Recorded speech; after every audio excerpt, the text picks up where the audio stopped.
வணக்கம் நண்பர்களே. குரல் ஹேமலதா ரமேஷ். இன்னைக்கு நம்ம பார்க்க போற கதை என் தாரகியே பாகம் 24. ஆடியோ நாவல் குடும்ப கதை. கீர்த்திக்கு அவ குடும்பத்தையும் மிஸ் பண்ண முடியல, தன்னோட விஸ்வாவையும் மிஸ் பண்ண முடியல. பிருந்தா அண்ணி ரொம்ப சரியாவே யோசிக்கிறாங்க. சரண், நீ ஹாப்பியா இருக்க போற. கீர்த்தியும் விஸ்வாவும் ஒரே மாதிரி யோசிக்கிறாங்க. இந்த மாற்றம் நல்லதொரு உறவிற்கு பாலமா அமையுமா? இதெல்லாம் தாங்க இன்னைக்கு எபிசோட்ல பார்க்க போறோம். வாங்க கதைக்குள்ள போலாம். என்னாச்சு விஸ்வா, எதுக்கு இப்படி ஷாக் ஆகுற? இல்லை, திடீர்னு உங்கள் வீட்டுக்கு போகிறேன்னு சொன்னியா? அதான். சரண் இன்னைக்கு தான் ஏசிபியாக சார்ஜ் எடுத்துக்கிறான். எப்படியும் இன்னும் 2 நாளில் நான் எக்ஸாம் எழுத எங்கள் வீட்டுக்கு போய் தானே ஆகணும். அதுதான் அத்தை மாமன் எல்லோரும் இன்றைக்கே கிளம்ப சொன்னாங்க. நானும் கிளம்பிட்டேன்.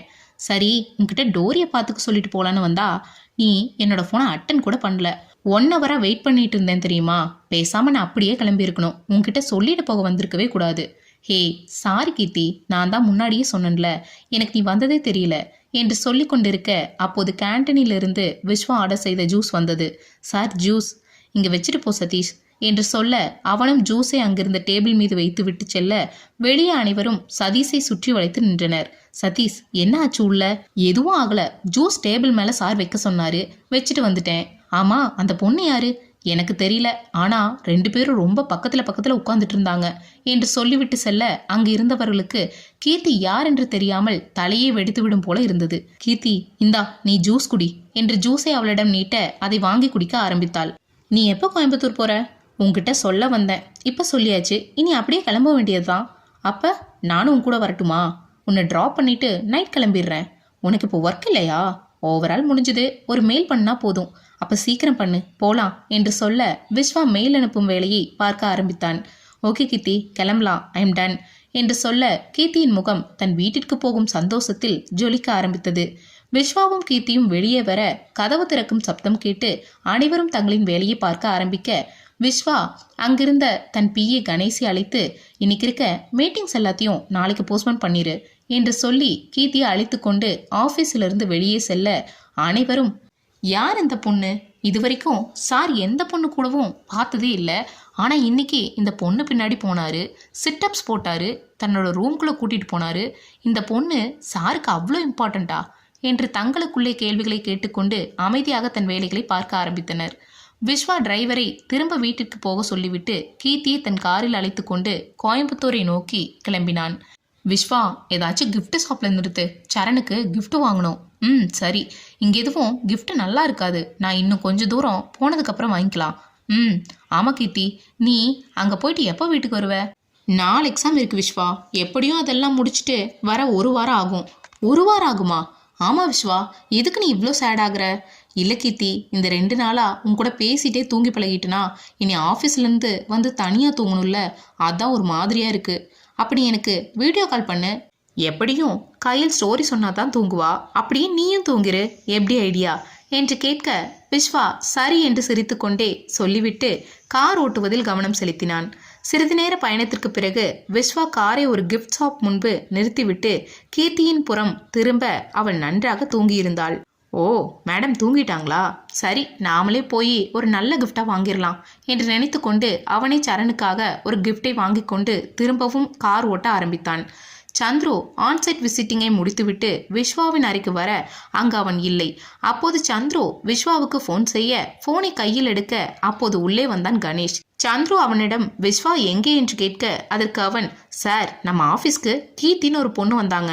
விஸ்வா சார் மீட்டிங் எல்லாத்தையும் நாளைக்கு போஸ்ட்போன் பண்ண சொல்லி அந்த பொண்ணு கூட கிளம்பி போயிட்டாரு என்று சொல்ல சந்துருவின் முகம் பிரகாசம் அடைந்தது.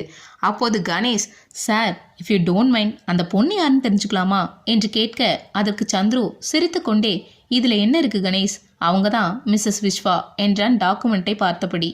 கணேஷ், என்ன, விஸ்வா சாருக்கு கல்யாணம் ஆகிருச்சா என்ற அதிர்ச்சியில் இருக்க அப்போது சந்துரு, கேசவன் சார், டாக்குமெண்ட் எங்க எடுத்துட்டு வாங்க என்று சொல்ல கணேஷ் அவனின் குரலில் சுயநிலைவுக்கு வந்தவனாக ஃபைலை எடுக்க சென்றான். லாவண்யா அவனிடம், கணேஷ், சந்துரு சார் கிட்ட கேட்டியா அந்த பொண்ணு யாருன்னு என்றால் ஆர்வமாக. லாவண்யா, அந்த பொண்ணு நம்ம விஸ்வா சாரோட ஒய்ஃபு. என்ன, விஸ்வா சாருக்கு கல்யாணம் ஆகிருச்சா? எனக்கு தெரியல லாவண்யா, ஆனால் சந்துரு சார் இப்படித்தான் சொன்னார். அவர் சொன்னால் சரியாக தான் இருக்கும். விஸ்வா சார் நம்ம ஆஃபீஸில் ஸ்டாஃப் கிட்டவே ஒழுங்காக பேச மாட்டார், எப்பவும் சிடுசிடுன்னு தான் இருப்பார். ஆனால் எப்படி அந்த பொண்ணு இவருக்கு ஓகே சொல்லுச்சு? ஹே லாவண்யா, நீ மறந்து போயிட்டியா என்ன? நம்ம ஆஃபீஸ்க்கு வந்த எத்தனை கிளைண்ட்டு விஸ்வா சார்கிட்ட ப்ரப்போஸ் பண்ணியிருக்காங்க. ஆனால் அவர் யாரையும் திரும்ப கூட பார்க்கல. ஆனால் இன்னைக்கு பார்த்தல எப்படி மேம் பின்னாடி ஓடினாருன்னு. நீ சொல்கிறதும் சரிதான்.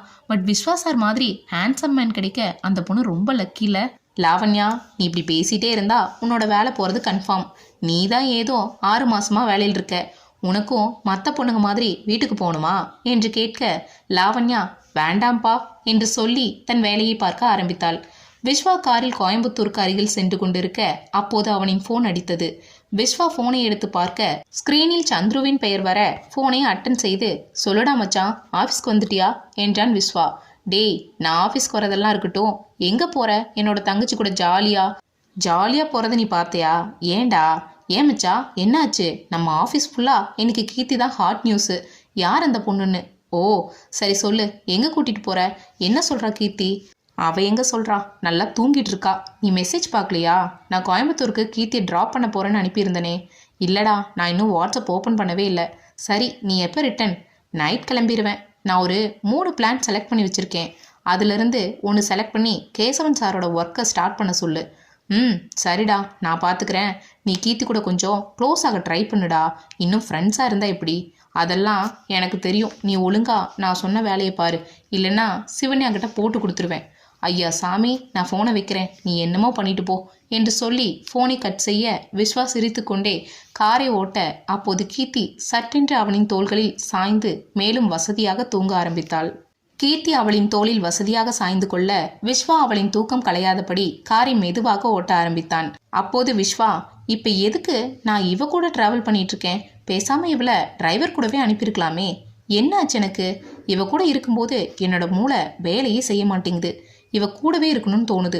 இதுக்கெல்லாம் என்ன அர்த்தம் என்று தனக்குள் கேள்விகளை எழுப்ப அப்போது அவனின் மனது இதுக்கு பேர் தான் விஸ்வா காதல். கீர்த்தி நீ காதலிக்க ஆரம்பிச்சிட்ட என்று சொல்ல விஸ்வா இல்லை இவ என்னோட ஃப்ரெண்டு தான். ஓ அப்ப ஏன் இவ சொல்றதெல்லாம் கேட்குற? மிஸ்ஸஸ் விஸ்வான்னு சொன்னதும் ஏன் நீ கீர்த்தின்னு வெளியே ஓடி வந்த என்று கேள்விகளை எழுப்ப அப்போது விஸ்வா சட்டென்று காரை பிரேக் போட்டு நிறுத்த அந்த அதிர்வில் கீர்த்தி தூக்கம் கலைந்து எழுந்தாள். விஸ்வா, என்ன இப்படி டிரைவ் பண்ற என்று கண்களை தேய்த்து கொண்டே மெல்ல திறந்து பார்க்க அப்போது கார் அவளின் வீட்டின் முன்பு நின்றது. விஸ்வா, இப்போ நம்ம வீட்டுக்கு வந்துட்டோமா? ஆமா கீர்த்தி, இருங்க உள்ள போலாம். நான் சரணுக்கு இன்னும் gift வாங்கவே இல்லையே. உனக்கு கொஞ்சம் கூட பொறுப்பே இல்லை. என்ன, எனக்கு பொறுப்பு இல்லையா? கார்ல என்ன 1/2 மணி நேரத்துல நல்ல கும்பகர்ணன் மாதிரி தூங்கிட்டு இப்போ நீ என்ன சொல்றியா? நான் இப்படி தூங்குனதுக்கு நீ தான் காரணம். நீ நைட் லேட்டாக வந்த, மார்னிங் சீக்கிரமாக கிளம்பிட்ட. அதனால என்னோட தூக்கமே கெட்டுருச்சு. அதான் இப்போ தூங்கிட்டேன். ஓ விஸ்வா, இப்போ பேசிட்டு இருக்கலாம் டைம் இல்லை. காரை திருப்பு விஸ்வா, போய் gift வாங்கிட்டு வரலாம் என்று சொல்ல விஸ்வா காரின் பின் சீட்டில் இருந்த கவரை எடுத்துட்டு அவளிடம் நீட்டினான். விரிச்சு பாரு கேள்வி கேட்காம என்று சொல்ல கீர்த்தி அவனை முறைத்து கொண்டே கவரை திறந்து பார்க்க அதில் கோல்டு பிளேட் பேனா இருந்தது. விஸ்வா, இது உங்க அண்ணாக்கு தான் வாங்கினேன். நீ தூங்கிட்டு இருந்த, அதான் உன்னை டிஸ்டர்ப் பண்ண வேண்டான்னு நானே போய் வாங்கிட்டு வந்துட்டேன். Do you like it? Of course Viswa, it's really super. Thank you so much என்று அவனின் தோள்களில் சாய்ந்து கொள்ள விஸ்வாவின் இதயம் மகிழ்ச்சியில் துள்ளி குதிக்க ஆரம்பித்தது. அப்போது கார் வந்து நிற்கும் சப்தம் கேட்டு பிருந்தா வெளியே வந்து பார்க்க கீர்த்தி உடனே விஸ்வாவிடம் இருந்து விலகி பிருந்தாவை நோக்கி ஓடினாள். Viswa, control your self.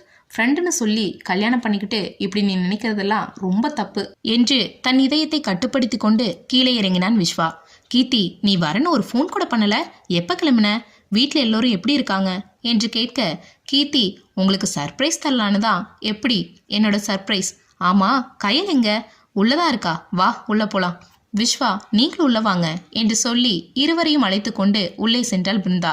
துரைசாமியின் மடியில் அமர்ந்திருந்த கயல் கீர்த்தியை பார்த்ததும் அவளிடம் வந்து ஒட்டி கொண்டாள். வாங்க மாப்ள, வா கீர்த்தி, ஒரு ஃபோன் கூட பண்ணல, எப்படிமா இருக்க என்று துரைசாமி கேட்க அதற்கு கீர்த்தி அவரின் கழுத்தை கட்டி கொண்டு, நேத்து தானப்பா பார்த்துட்டு வந்தீங்க, அதுக்குள்ள எப்படி இருக்குன்னு கேட்குறீங்க என்று கேட்க துரைசாமி சரியான வாளு என்றார் அவளின் கண்ணம் கிள்ளி. அப்போது சமையலறையில் இருந்த மங்கை ஹாலில் பேசும் சப்தம் கேட்டு வெளியே வர கீர்த்தியும் விஸ்வாவும் சோபாவில் அமர்ந்திருப்பதை பார்த்து வாங்க வாங்க, எப்படிமா இருக்க என்று மங்கையும் துரைசாமியைப் போலவே கேட்க கீர்த்தி அவரை முறைக்க ஆரம்பித்தாள். என்னாச்சுடி, புருஷனும் பொண்டாட்டியும் மாற்றி மாற்றி இதையே கேட்குறீங்க என்று சொல்ல மங்கை விஸ்வாவை பார்த்து, மாப்பிள்ள இவ எப்பவும் இப்படித்தான், ஏதாச்சும் விளையாடுத்தனமாக பேசுவா, நீங்கள் தப்பாக எடுத்துக்காதீங்க என்று சொல்ல அதற்கு விஸ்வா சிரித்து கொண்டே சரிங்கத்த என்றான். அதற்குள் பிருந்தா இருவருக்கும் குடிக்க ஜூஸை எடுத்துக்கொண்டு வந்தாள். மச்சான் எங்கக்கா என்று பிருந்தாவிடம் விஸ்வா கேட்க அதற்கு அவள், இவ்வளோ நேரம் கீர்த்தி இல்லைன்னு ஃபீல் பண்ணிட்டு இப்போதான் கிளம்பி கமிஷனர் ஆஃபீஸ்க்கு போயிருக்காரு. இன்னைக்கு சரணுக்கு ஒரு ஃபங்க்ஷன் வைக்கிறாங்க, நாமளும் போகலாமா அண்ணி? நான் சரணை சர்ப்ரைஸ் பண்ணலான்னு பிளான் பண்ணியிருக்கேன். போகலாம் கீர்த்தி, நாங்கள் எல்லோரும் அதுக்கு தான் ரெடியாக இருக்கோம். விஸ்வா கோட் சூட் போட்டு ரெடியாக தான் இருக்காரு, அதனால நீ போய் ரெடியாகிட்டு வா என்று சொல்ல உடனே கீர்த்தி, நான் ரெடியாகிட்டு வந்துடுறேன் விஸ்வா என்று சொல்லி தன் அறைக்குள் சென்றாள். சிறிது நேரம் அவர்களுடன் பேசிக்கொண்டிருந்த விஸ்வா அரை மணி நேரத்திற்கு மேலாகியும் அவள் வராததால் விஸ்வா கீர்த்தியின் அறையையும் தன் போனையும் பார்த்து கொண்டே இருக்க அதை பார்த்த பிருந்தா, ஃபோனில் சார்ஜ் இல்லைனா கீர்த்தி ரூம்ல தான் சார்ஜர் இருக்கு, போய் போட்டுக்கோங்க என்று சொல்ல அதற்காகவே காத்திருந்தவன் போல அடுத்த நிமிடமே கீர்த்தியின் அறை முன்பு நின்று, கீர்த்தி உள்ள வரட்டுமா என்று அவளிடம் அனுமதியை கேட்டுக்கொண்டு வெளியே நின்றான். கீர்த்தி விஸ்வாவின் குரலை கேட்டதும் உள்ளவா விஸ்வா என்று சொல்ல அவன் கதவை திறந்து கொண்டு உள்ளே சென்றான். அங்கு கீர்த்தி பீரோவில் இருந்த மொத்த துணியையும் எடுத்து மெத்தையில் போட்டு வைத்திருந்தாள். கீர்த்தி என்ன செய்யற? எதுக்கு ட்ரெஸ் எல்லாத்தையும் இப்படி போட்டு வச்சிருக்க? விஸ்வா, எனக்கு எந்த ட்ரெஸ் போடலான்னு ஒரே கன்ஃபியூஷனா இருக்கு. கிராண்டா இருக்க எல்லா சுடியையும் நான் உங்க வீட்டுக்கு எடுத்துட்டு வந்துட்டேன். இப்ப காலேஜ் யூஸ்க்கு இருக்க சுடி தான் இருக்கு. ஹே, இதோ இந்த பிங்க் சாரி சூப்பரா இருக்கே, நீ இதை கட்டிக்கோ. என்ன சாரியா? ஆமாம், உனக்கு சுடியை விட சாரி சூப்பராக இருக்கும். சூப்பராக தான் இருக்கும், ஆனால் விஸ்வா எனக்கு சாரி கட்ட தெரியாது. அப்போ கோவிலுக்கு கட்டிட்டு வந்தது அதை அண்ணி கட்டி விட்டாங்க என்று அப்பாவியாக சொல்ல விஸ்வா சிரிக்க ஆரம்பித்தான். விஸ்வா, இப்போ எதுக்கு நீ இப்படி சிரிக்கிற?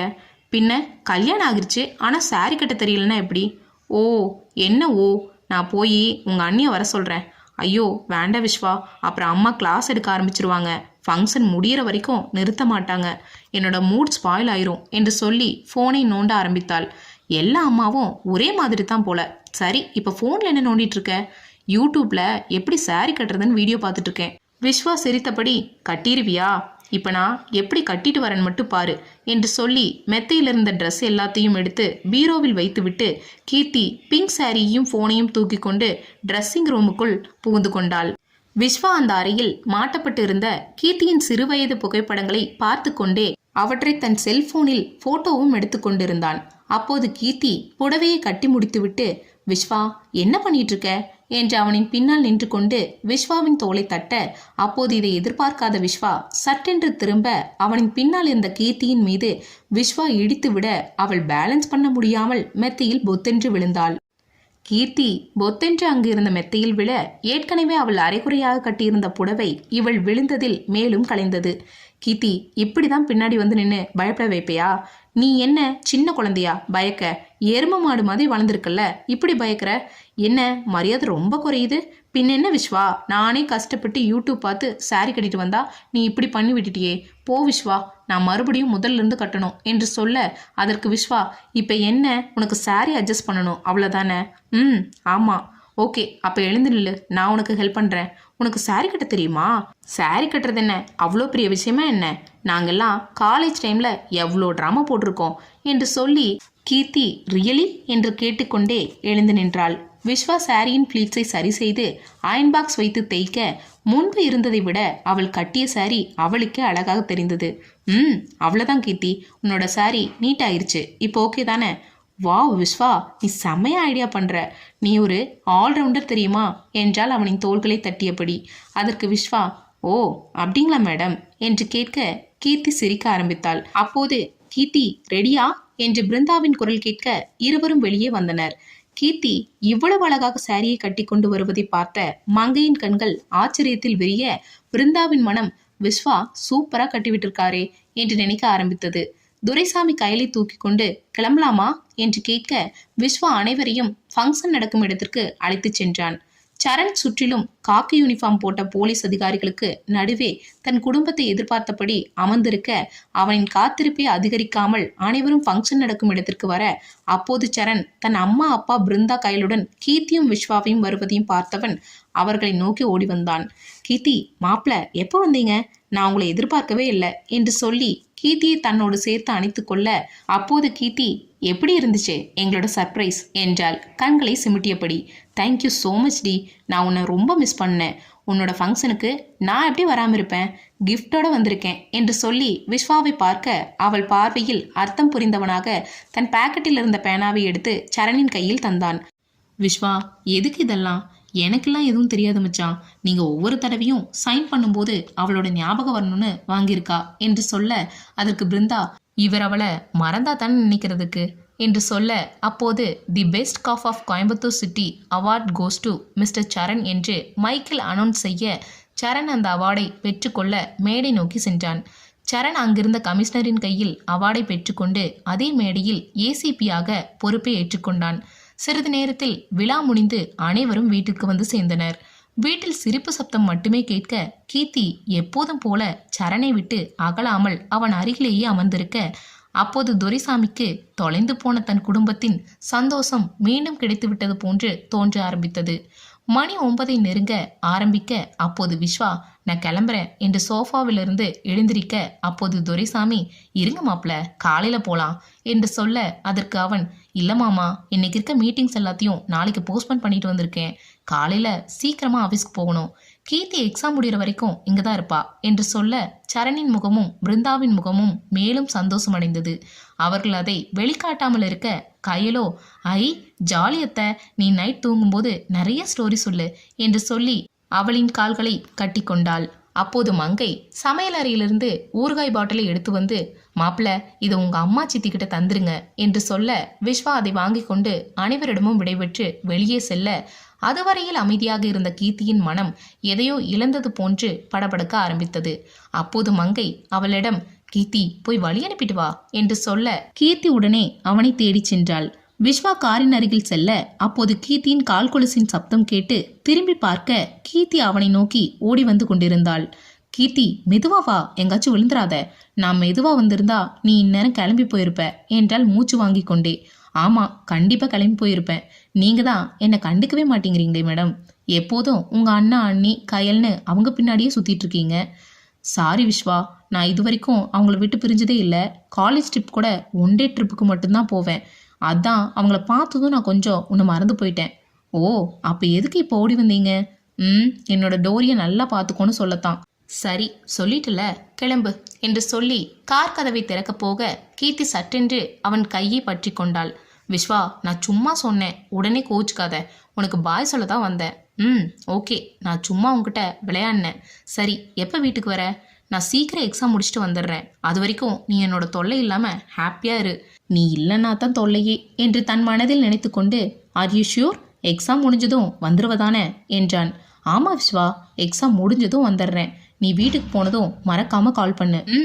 ஓகே கீர்த்தி, எக்ஸாம் நல்லா பண்ணு. All the best. நான் கிளம்புறேன் என்று சொல்லி காரை ஸ்டார்ட் செய்து கிளம்ப அப்போது அவளையும் அறியாமல் கீர்த்தியின் கண்கள் கலங்க ஆரம்பித்தது. கீர்த்தி விஸ்வா சென்ற வழியே பார்த்து கொண்டிருக்க அப்போது கயல், அத்தை வா தூங்கலாம் என்று சொல்லி அவளின் கையை பிடிக்க அப்போது சுயநிலைக்கு வந்தவளாக கயலை தூக்கி கொண்டு தன் அறைக்கு சென்றாள். விஸ்வா காரை ஓட்டிக்கொண்டு கோயம்புத்தூரை கடந்து செல்ல அவனின் மனது ஏதோ ஒரு வித வலியை உணர ஆரம்பித்தது. அப்போது அவனின் மூளை, டே விஸ்வா, இதே மாதிரி தான் வைஷ்ணவி விஷயத்திலையும் ஆச்சு. இப்ப மறுபடியும் நீ அதே வழியில போக நினைக்கிற, அப்புறம் கடைசியில நீ தான் வருத்தப்படுவ என்று அவனை எச்சரிக்கை செய்ய அவனின் மனமோ, இவன் ஒன்றும் அந்த வைஷ்ணவி மாதிரி இல்லை, இவ தான் உனக்கு சரியான ஆளு. உன்னை பாதியிலேயே விட்டுட்டு போக இவ ஒன்றும் உன்னோட லவ்வர் இல்லை, இவ மிஸ்ஸஸ் விஸ்வா என்று சொல்ல அவனோ எதன் பக்கம் சாய்வதென்று தெரியாமல் காரை ஓட்டி கொண்டிருந்தான்.